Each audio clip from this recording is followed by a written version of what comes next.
La violencia es el último recurso del incompetente. Isaac Asimov. Mi nombre es Miguel de Jesús Rodríguez Guerra, coordinador de planes y programas de la Secretaría Provincial de COCLE, dándole continuidad a las capacitaciones virtuales ofrecidas por el Centro de Capacitación e Investigación.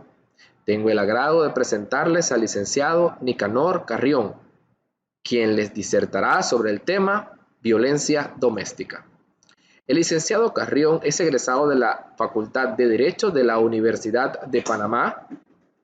Posee diversos diplomados, entre ellos a resaltar: diplomado en Derecho Agrario, diplomado en Sistema Nacional de Facilitadores Judiciales, diplomado en Estructura del Delito y Nuevos Tipos Penales, diplomado en Sistema Penal Acusatorio, entre otros. Cuenta con 17 años de servicio en el órgano judicial, tiempo en el que ha ocupado diversas posiciones del sistema. Actualmente se desempeña como juez municipal del distrito de Olá, juez adjunto en el juzgado liquidador de causas penales en la provincia de Coclé y juez primero suplente del juzgado primero agrario de la provincia de Veraguas. Con ustedes, el licenciado Nicanor Carrión. Muy buenos días a todos. Agradecemos a la Procuraduría de la Administración la oportunidad que nos ha dado para conversar con ustedes un tema de gran importancia en el ámbito jurídico, como lo es el delito de violencia doméstica. Mi nombre es Nicanor Carrión y me desempeño actualmente como juez municipal en el distrito de Olá, de la provincia de Coclé. La violencia doméstica es necesario hacerle frente tanto de manera nacional como internacionalmente, puesto que tiene repercusiones en el aspecto social, cultural, político y económico. La violencia doméstica es productora de enfermedad, amenaza la integridad personal y el funcionamiento orgánico, emocional y social de las personas afectadas o involucradas, trayendo como consecuencia discapacidad, minusvalía, tanto física como mental, a la vez que afecta la calidad de vida de las personas directamente involucradas. Como normativa a nivel internacional tenemos la Convención Interamericana para la Prevención y Eliminación de la Violencia contra la Mujer, conocida comúnmente como la Convención de Belén do Pará.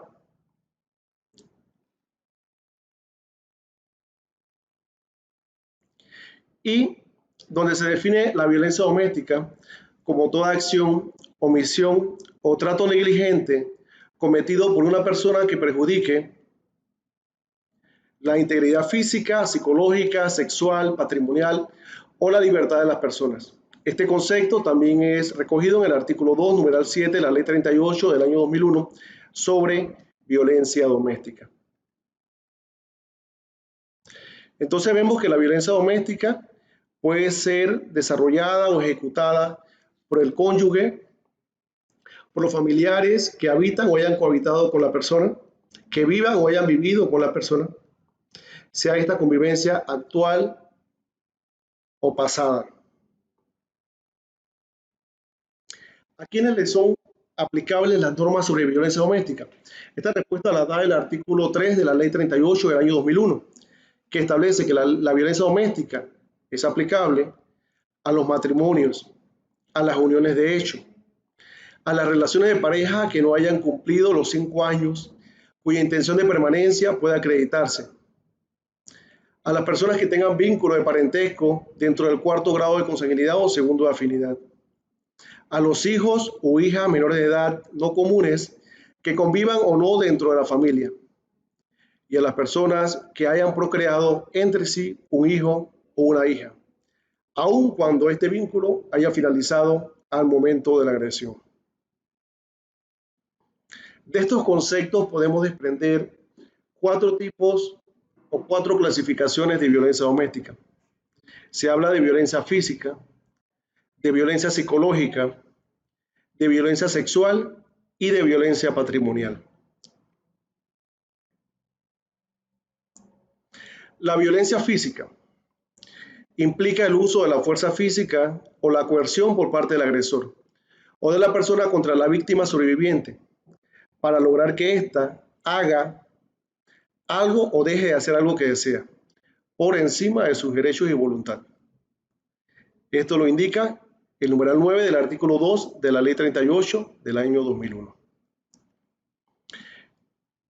Por su parte, violencia psicológica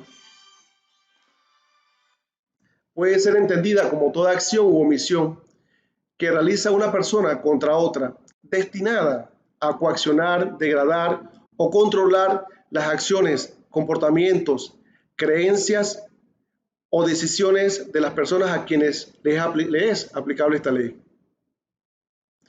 Y cuando hablamos de violencia doméstica en su modalidad psicológica, podemos identificar los siguientes comportamientos: vigilancia, intimidación, manipulación, hostigamiento, acoso, menosprecio, humillación, aislamiento de la víctima o cualquier otra conducta que afecte su salud emocional y el desarrollo de su personalidad.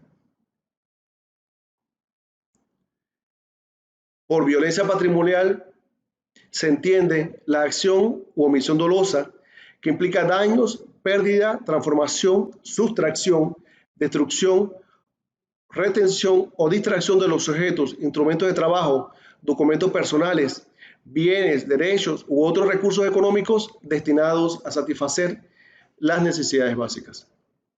Entiéndase que en esta violencia patrimonial el agresor ejerce un dominio sobre la víctima y se apodera de sus bienes, llámese salario, vehículos, propiedades, documentos, y todo eso lo hace destinado a controlar o a someter a la víctima.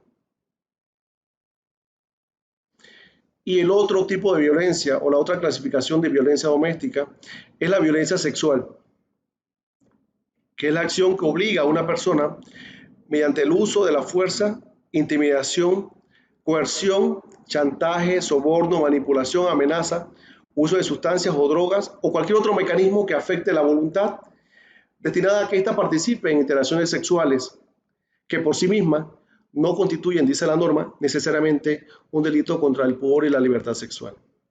Ahora, cuando recogemos esta clasificación de violencia sexual e imaginamos los posibles casos y los confrontamos con la normativa penal, es decir, con el Código Penal, identificamos una serie de conductas que pueden ser castigadas como delitos contra el pudor y la libertad sexual o como delitos sexuales.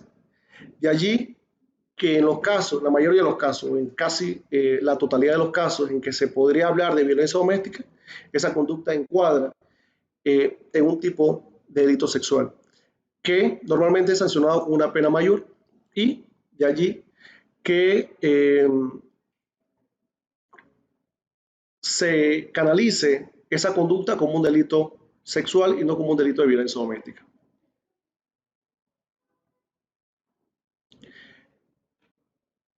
Todas estas normas que originalmente introdujo la Ley 38 del año 2001 y con las modificaciones posteriores han sido recogidas en el Código Penal. Y tenemos, por ejemplo, el artículo 200, que es el tipo básico del delito de violencia doméstica y que está elaborado de la siguiente manera. Dice el artículo 200: quien hostigue o agreda física, psicológica o patrimonialmente a otro miembro de la familia será sancionado con prisión de 5 a 8 años o arresto de fin de semana y tratamiento terapéutico multidisciplinario en un centro de salud estatal o particular que cuente con atención especializada, siempre que la conducta no constituya delitos sancionados con pena mayor. Continúa señalando el tipo penal. En cualquiera de estos casos, la autoridad competente aplicará las medidas de protección correspondientes a favor de las víctimas. Y finaliza señalando: esta pena se aplicará a las lesiones físicas que produzcan una incapacidad no superior de 30 días. Este tipo penal establece a quienes es aplicable el delito de violencia doméstica, clasificación que ya vimos que establece la Ley 38, y establece la norma que es aplicable a los matrimonios, a las uniones de hecho, A las relaciones de pareja que no hayan cumplido 5 años cuya intención de permanencia puede acreditarse, al parentesco cercano, a las personas que hayan procreado entre sí un hijo o una hija, y a los hijos o hijas menores de edad no comunes que convivan o no dentro de la familia. Igualmente se aplicarán las situaciones señaladas en los numerales anteriores, aun cuando estos vínculos o relaciones familiares hayan finalizado al momento de la agresión. En caso de incumplimiento, se señala también en el artículo 200, en caso de incumplimiento de la medida de seguridad impuesta, el juez de cumplimiento deberá sustituirla con la pena de prisión que corresponda. A renglón seguido, el artículo 201 del mismo cuerpo normativo, es decir, del Código Penal, establece que la sanción de que trata el artículo anterior, es decir, el artículo 200, será de 6 a 9 años, escúchese, de 6 a 9 años de prisión si las lesiones físicas causadas producen una incapacidad superior a los 30 días que no excedan de 60 días. También indica que si tales lesiones producen alguno de los efectos enunciados en el artículo 137 del Código Penal, se aplicará la sanción fijada en el precitado artículo para los actos de violencia doméstica.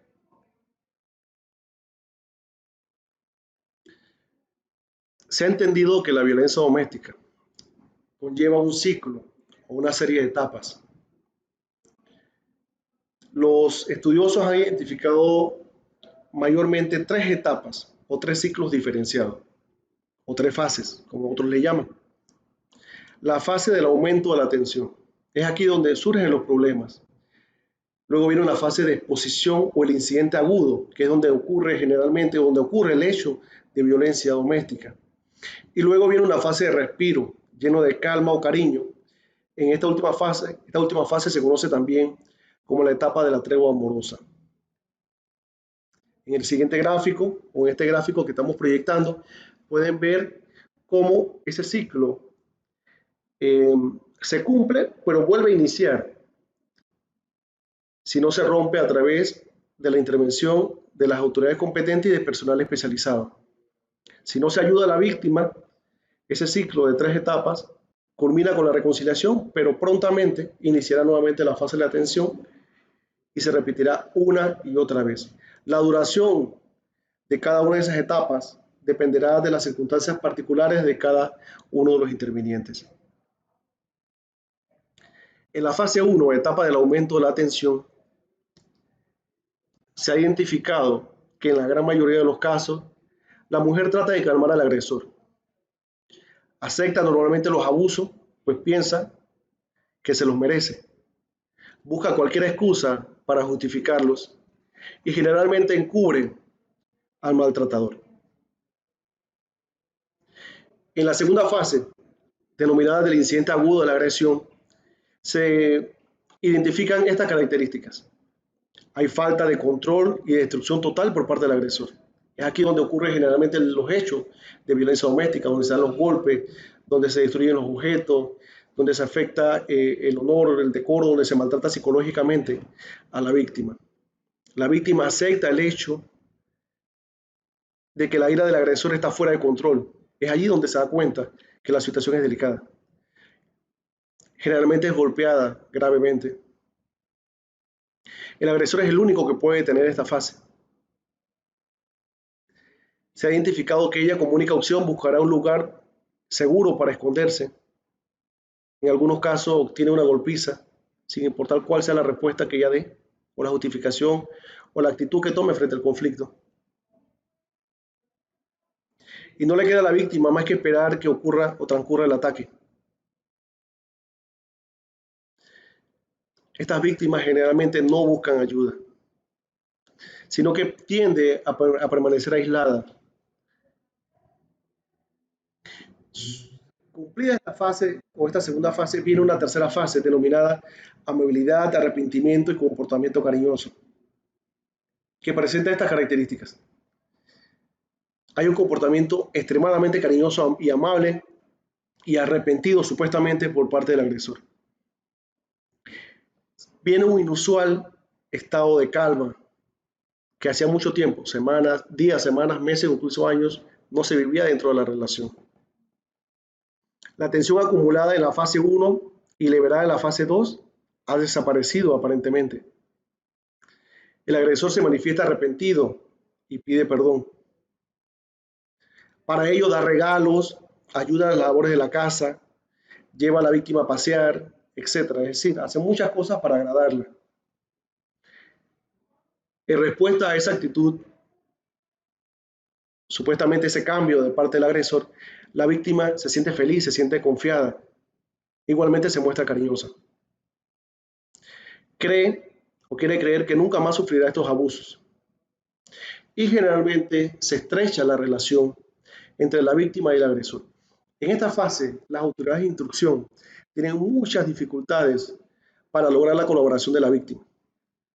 Vimos que esa víctima pasó por una etapa de tensión, luego el episodio agudo donde es golpeada generalmente. En esta etapa, imaginemos que la víctima se armó de valor o una tercera persona puso esto en conocimiento de las autoridades y entra las autoridades, llámese policía, en una primera instancia, jueces de paz, y luego finalmente a quien le corresponde, que es la autoridad del Ministerio Público, a conocer el hecho. Pero cuando la víctima y el agresor pasan a la tercera fase, como se da toda esta situación de arrepentimiento, regalos, detalles, la víctima cree que esto no va a ocurrir y deja de colaborar con la fiscalía. ¿Sí? Y muchos de estos casos son archivados por muchas razones procesales que no son el objeto de esta capacitación. Y el delito no es castigado o no es castigado efectivamente, quedando la persona impune y libre de iniciar nuevamente el ciclo de la violencia doméstica.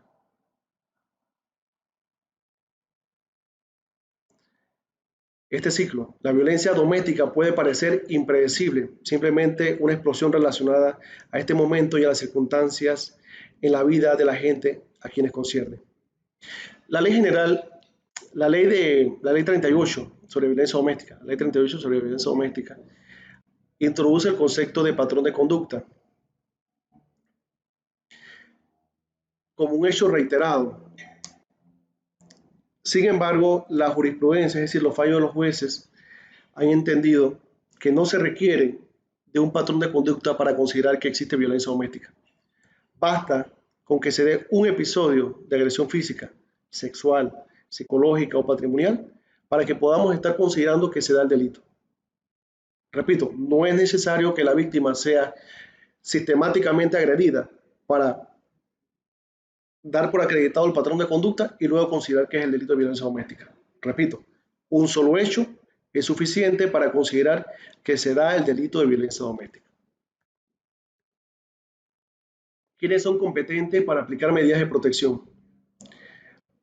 Una de las medidas más urgentes e inmediatas que establece la norma es la protección de la víctima. De forma inmediata, repito. Y son competentes los jueces de paz para aplicar las medidas de protección, ojo, de protección, más no para conocer la investigación como tal, puesto que la investigación le corresponde a las autoridades del Ministerio Público. Pero pueden aplicar medidas de protección los jueces de paz, las autoridades tradicionales indígenas, los agentes del Ministerio Público, por supuesto, y las autoridades del órgano judicial.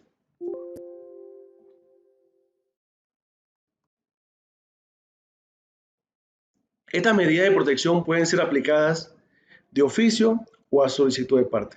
Y la parte la puede pedir tanto verbalmente como por escrito. Acá podemos ver el procedimiento de atención a casos de violencia doméstica. Presentada la denuncia, se procederá a la plena identificación de la persona denunciada. Para su localización y traslado, a efecto de que comparezca personalmente ante la agencia de instrucción correspondiente con carácter de urgencia dentro de las 24 horas siguientes al conocimiento de los hechos, para que una vez cumplido el trámite se considere, de ser necesario, la aplicación de las medidas pertinentes.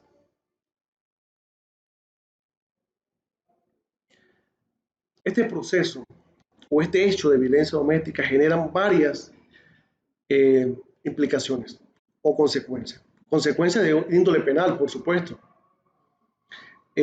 toda vez que se va a iniciar una investigación por un delito que ya vimos que está regulado en el artículo 200 del Código Penal. Pero también se dan implicaciones de índole civil, y es que de todo delito emana responsabilidad civil. La víctima de violencia doméstica podría, eventualmente, si lo considera, presentar la indemnización de daños y perjuicios en la jurisdicción civil. Pero también tiene implicaciones en materia de familia, y la más notable es en materia de divorcio, ya que el Código de la Familia establece como una causal de divorcio el trato cruel o el maltrato de uno de los cónyuges hacia el otro. En cuanto a los jueces de paz, en materia de violencia doméstica, los jueces de paz no tienen competencia para castigar, investigar y sancionar el delito. Sin embargo, la ley 16, el 17 de junio del año 2016, modifica el artículo 7 de la ley 38 de 2001 y atribuye competencia a los jueces de paz para aplicar las medidas de protección establecidas en la norma, recalcando que podrán aplicar aquellas medidas de acuerdo a su competencia. ¿Cuáles serían esas medidas de protección que pueden aplicar los jueces de paz, pero que también pueden aplicar las autoridades del órgano judicial y del Ministerio Público, así como las autoridades indígenas? Es las siguientes: ordenar el desalojo inmediato del agresor, de la casa que comparte con la víctima, por supuesto. Proceder al allanamiento con la finalidad de socorrer a la víctima en el caso de que sea necesario. Autorizar a la víctima que se radique provisionalmente en otro domicilio. Reintegrar a la víctima al domicilio que compartía con el agresor, obviamente previo desalojo. Levantar inventario de los bienes muebles que se encuentran en el núcleo habitacional e incautar y prohibir el uso de armas en el domicilio común, en el lugar de trabajo, el lugar de estudio u otro habitualmente frecuentado. También se establece que se ordenará el traslado inmediato de la víctima a una institución de salud pública para la evaluación y obviamente determinar, en el caso de la violencia física sobre todo, el grado de afectación o la magnitud de las lesiones. Estas medidas de protección tienen una duración de 6 meses normalmente, y en el caso de ser incumplidas se puede aplicar las sanciones correspondientes por desacato, en concordancia con las normas que establece el Código Judicial también. Le agradecemos la atención que nos han brindado durante esta breve capacitación, y los invitamos a estar atentos a las capacitaciones que está dando la Procuraduría de la Administración. De igual manera, esto es un pantallazo muy general, y cada uno de ustedes puede dirigirse al Código Penal o a los instrumentos nacionales o internacionales que regulan la violencia doméstica para tener un conocimiento mucho más amplio del tema. Que tengan todos muy buen día.